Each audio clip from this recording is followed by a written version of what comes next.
Custo de vida, emprego e desemprego, cesta básica, tarifas públicas, salário mínimo.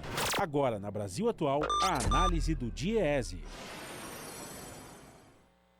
No Jornal Brasil Atual, a participação de José Silvestre, diretor adjunto do DIEESE. Bom dia, Silvestre, bem-vindo. Bom dia, Rafael.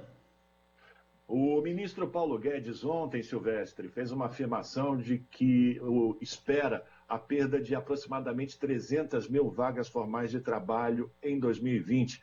Ele falou isso durante um debate virtual, um seminário virtual.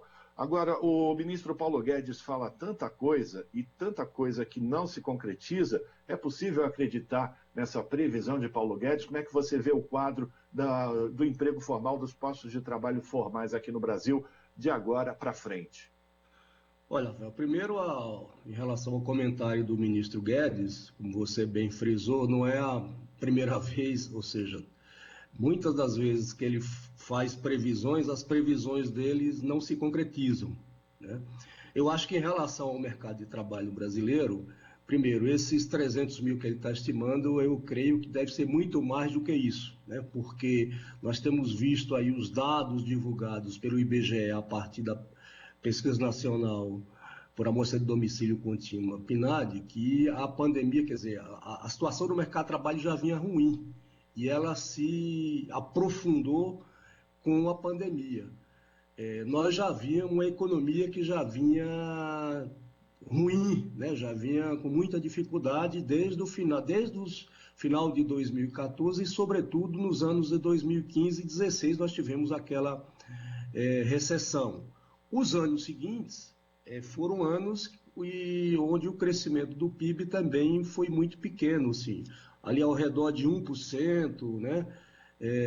Portanto, as projeções aí para 2021 são ruins, seja do ponto de vista do mercado de trabalho, da geração de postos de trabalho e, sobretudo, em relação ao aumento da taxa de desemprego, né? Portanto, eu acho que os 300 mil, né, é um número, dado o que a gente tem assistido em termos das projeções, é um número muito otimista por parte do ministro. Eu acredito que deve ser muito mais, né, a perda de postos de trabalho que a gente deve ter o ano que vem. Pois é, Silvestre, ontem, assistindo a fala do ministro, ele começa a fazer uma ginástica com os números para tentar colocar de uma maneira positiva o desempenho da economia ainda nesse período, dizendo que houve a criação de 500 mil vagas, mas ele começa a fazer comparações entre o momento atual com 2015, ou seja, ele vai misturando as realidades para chegar num número que ele considera positivo e diz que 300 mil, a perda de 300 mil postos de trabalho formais é uma contingência, mas que vai ser recuperada porque o Brasil está com sinais fortes de retomada do crescimento econômico. É difícil acreditar, né, Silvio? Não é difícil acreditar que você tenha isso, porque, veja, você já vê, o Brasil já vê, a economia já vem frágil, né? E é devastada mais ainda pela pandemia, né? E a gente sabe também que o mercado, ainda que você tenha alguma recuperação da economia, e deve ter o ano que vem, né?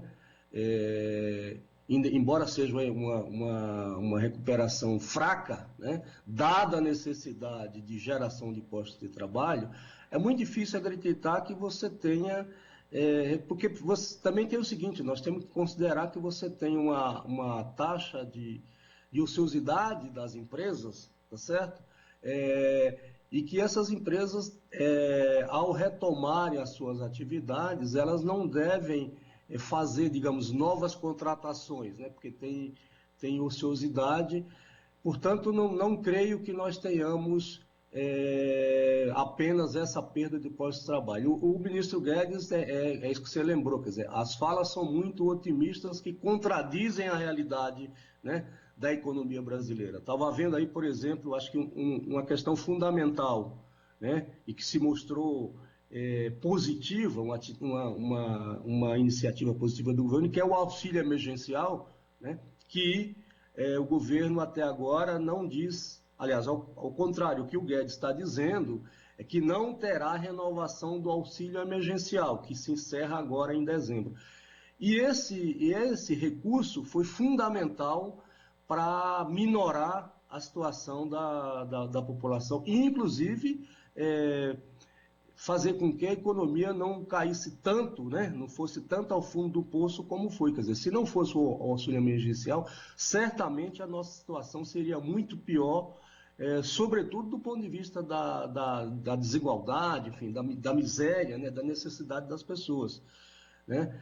E o que está sendo indicado é que o governo não renovará o auxílio emergencial, ele se encerra em dezembro. Então, não tem... O que aumenta a importância da pressão dos parlamentares no Congresso Nacional para que seja aprovado o plano emergencial de auxílio, para que essa renda garanta a sobrevivência dessa população que perdeu o emprego e não tem perspectiva de retomada, né? Exatamente. Então, essa é uma pressão que a sociedade deve fazer junto ao Congresso, e particularmente os movimentos sociais e o movimento sindical, no sentido de garantir uma extensão desse auxílio emergencial por mais um período, né? Porque é isso, a economia não vai responder à altura a ponto de gerar postos de trabalho, enfim, gerar renda. Isso que você comentou, né, Rafael? Você tenta... Não são só as pessoas que tinham emprego formal que perderam. Você tem muita perda de postos de trabalho, inclusive entre os informais, né? E a gente sabe que o mercado informal tem um peso grande no Brasil. Então, é extremamente necessário que a gente tenha uma renovação do auxílio emergencial para amenizar a situação das pessoas que mais necessitam desses recursos.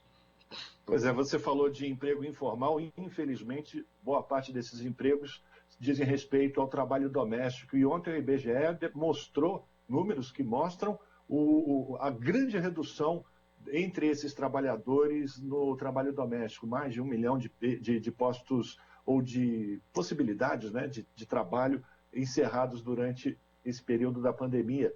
Mais uma vez, realçando a necessidade da aprovação desse auxílio emergencial, não é isso, Silvestre?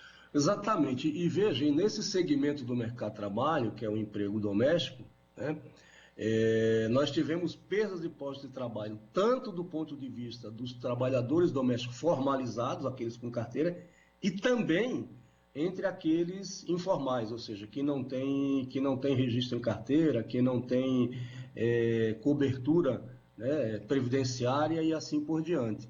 Então, é uma realidade realmente altamente preocupante em relação ao mercado de trabalho brasileiro para o ano que vem. Um dado fundamental que saiu recente, acho que foi ontem, da própria Pesquisa Nacional por Amostra de Domicílio, que é a taxa de ocupação, né? Ou seja, é aquela proporção de pessoas, né, com 14 anos ou mais, né, que estão no mercado de trabalho. Essa taxa caiu, que no começo dos anos 90 era próximo de 60%, caiu para algo como 46%. Então, isso é um outro indicador da situação ruim do mercado de trabalho brasileiro. Quero agradecer a participação do José Silvestre, que é diretor adjunto do DIEESE, Departamento Intersindical de Estatística e Estudos Socioeconômicos, aqui no Jornal Brasil Atual, fazendo uma avaliação da fala de Guedes ontem, que assumiu a perda de 300 mil postos de trabalho formais até o final deste ano. Silvestre, muito obrigado pela tua participação aqui no Jornal, um abraço para você e a gente volta a fazer contato, hein? Obrigado, Rafael. Bom dia para você. Conversamos com José Silvestre aqui no Jornal Brasil Atual. Você está ouvindo Jornal Brasil Atual. As notícias que os outros não dão.